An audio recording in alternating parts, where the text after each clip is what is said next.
Monsieur Carlotti, vous êtes le directeur du laboratoire central de la préfecture de police.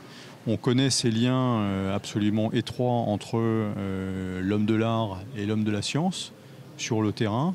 Aujourd'hui, quel sens revêt ce lien particulièrement proche entre le LCPP et la brigade de sapeurs-pompiers de Paris?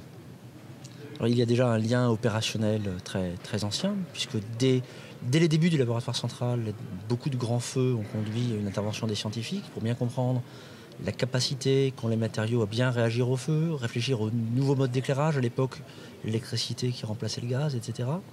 Aujourd'hui, en faisant un bond dans le temps pour revenir à aujourd'hui, cette complémentarité donc sur le terrain, elle est déjà sur l'enquête post-incendie. Comprendre qu'est-ce qui a causé un incendie, pourquoi ça s'est passé comme ça, ou même sur la base d'un incendie, pourquoi on est arrivé à une catastrophe, pourquoi on est arrivé à un incendie ayant fait énormément de victimes, énormément de dommages. Un second lien qui est heureusement plus rare, c'est la présence au laboratoire central d'experts chimistes qui peuvent aider les pompiers dans certains cas spécifiques d'intervention sur produits chimiques. Pour ce qui est du feu, il y a aussi un lien en prévention. La prévention, c'est un sujet extrêmement important puisque c'est ce qui garantit quand même que rien ne dégénère. Et donc cette prévention, elle est organisée pour Paris et la Petite Couronne sur la base de plusieurs services techniques, dont la brigade, dont le laboratoire central. Et donc le laboratoire central apporte son soutien sur les deux sujets qu'on considère, sur lesquels on pense qu'on est les plus à même d'apporter notre expertise, qui sont d'une part les situations de ventilation complexes, quand il y a des inversions de flux, des ventilations non conformes à la réglementation, de l'ingénierie, du désenfumage, quand il faut évaluer l'ingénierie du désenfumage, et aussi quand il y a des automatismes et des systèmes informatiques complexes où il est important que des scientifiques analysent la performance de ces automatismes et des systèmes informatiques. J'ai évoqué d'une part le lien sur le terrain en intervention, le lien en prévention, il y a aussi le lien en anticipation pour préparer l'avenir. Et c'est là que la recherche vient le plus souvent.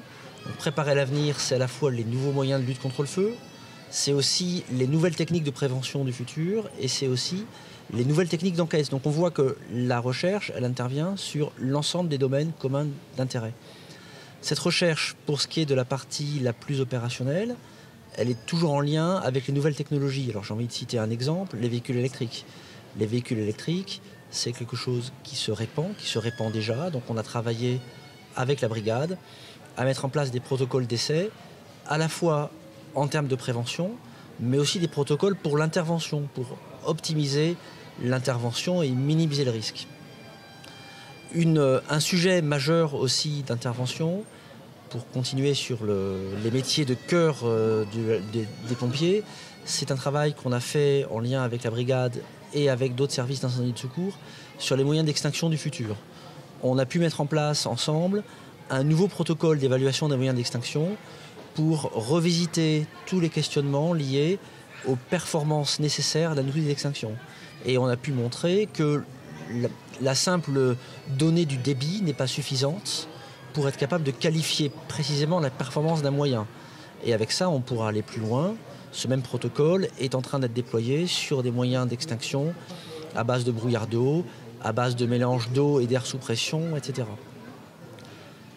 Un autre sujet que je tiens à citer, c'est la problématique de la toxicité des fumées et du retour en condition après intervention. Pendant l'intervention, les pompiers sont équipés de leurs aéries, donc la problématique de toxicité ne se pose pas de la même manière que pour quelqu'un qui n'est pas équipé d'aéries. En revanche, le retour d'intervention, mais aussi pour les personnels qui font l'entraînement, se pose une réelle question de garantir la sécurité du pompier dans le long terme.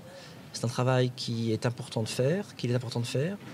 Et la force de notre échange entre la brigade des sapeurs-pompiers de Paris et le laboratoire central, c'est que nous pouvons, face aux problématiques concrètes posées par le terrain et par les sapeurs-pompiers, mettre en place des protocoles de mesure et aller analyser ce que font nos collègues des autres pays face aux mêmes problématiques pour essayer de construire ensemble la démarche la plus adaptée.